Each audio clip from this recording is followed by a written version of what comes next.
இப்போ இலங்கை அதிபராக புதிய அதிபர் வந்திருக்காரு. இனிமேல் நம்ம மீனவர் பிரச்சனை தீர்க்க நடவடிக்கை இது வந்து எந்த அதிபர்கள் வந்தாலும் கூட அது அந்த நாட்டினுடைய சமாச்சாரம். நம்மளுடைய மீனவர்கள் விஷயங்களாகட்டும், நம்மளுடைய தமிழ்நாடு அல்லது நம்மளுடைய பாரதத்தினுடைய விஷயங்களாகட்டும், அதில் நாம் வந்து நம்மளுடைய நாட்டினுடைய இதை வந்து நாம் எந்த நேரத்துலையுமே ஒரு நல்ல சுமூகமான உறவை தான் நாம் கடைபிடித்து கொண்டு இருக்கின்றோம்.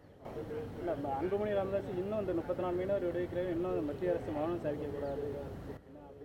உங்களுக்கு தெரியும், நாம் தொடர்ந்து மீனவர்களை வந்து மீட்டு கொண்டு வந்துட்டுருக்கோம். நேற்று கூட நான் ஒரு விளக்கமான ப்ரெஸ் மீட்டில் கூட நான் எவ்வளோ நம்ம மீனவர்களை வந்து காப்பாற்றிக்கிட்டு இருக்கோம். மீனவர்களுடைய மறுவாழ்வுக்கு, மீனவர்களுடைய வாழ்வாதாரத்தை மேம்படுத்துவதற்கு, மீனவர்களை மாற்றுத் தொழிலை ஈடுபடுத்துவதற்கு, மீனவர்களை ஆழ்பிடியில் போய் மீன் பிடிப்பதற்கு, அதே போல் மீனவர்கள் வந்து அந்த கருவி, ஜிபிஎஸ் கருவி, இப்போ இந்த எல்லை தாண்டாமல் இருக்கிறதுக்கான இந்த கருவி கூட நம்ம எல்லா மீனவர்களுக்கும் பொறுத்துவதற்கு 1,00,000 போட்டுகளுக்கு நம்மளுடைய மத்திய அரசாங்கம், நம்முடைய மாண்புமிகு பிரதமர் திரு நரேந்திர மோடிஜி அவர்கள் இந்த கருவியை நாம் கொடுத்துருக்குறோம். தமிழ்நாட்டுக்கு மட்டுமே 17 கோடி ரூபா நிதியும் இதுக்காக கொடுத்துருக்குறோம்.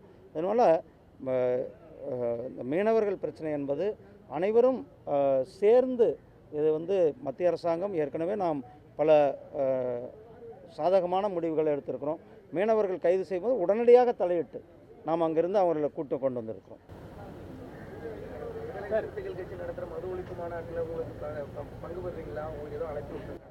ஏன்னா இந்த மது ஒழிப்பு மாநாடே ஒரு பெரிய ட்ராமாண்ணா. இது ஒரு பெரிய ஒரு திட்டமிட்டு முதலமைச்சர் அவர்களும் திருமாவளவன் அவர்களும் இணைந்து திட்டமிட்டு செயல்படுத்தி கொண்டிருக்கின்ற ஒரு நாடகம்.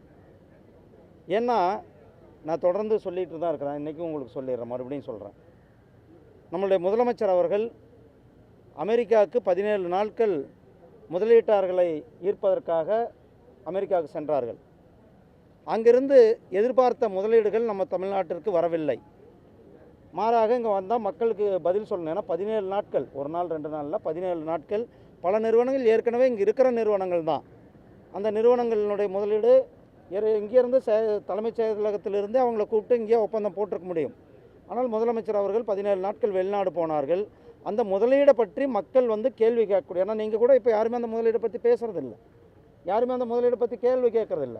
அந்த முதலீட்டிலிருந்து அந்த சுற்றுப்பயணத்திலிருந்து மக்களை திசை திருப்புவதற்காக, மக்களினுடைய கவனத்தை திசை திருப்புவதற்காக திட்டமிட்டு அரங்கேற்றப்பட்ட இந்த நாடகம் தான் இந்த நாடகம்.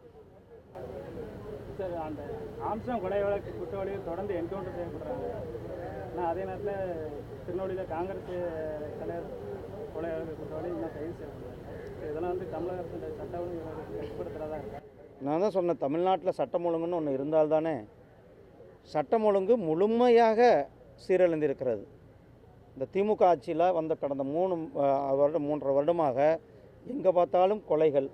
அந்த கொலைகளில் சரியான விசாரணை கிடையாது, சரியான கைதுகள் கிடையாது. நீங்கள் சொன்னீங்க திருநெல்வேலி மாவட்டத்தில் காங்கிரஸ் மாவட்ட தலைவர் கொலையில் இன்று வரலும் கொலையாளிகள் கண்டுபிடிக்கவில்லை. அதே போல் எங்கே பார்த்தாலும் இன்றைக்கு கஞ்சா இருக்கிறது.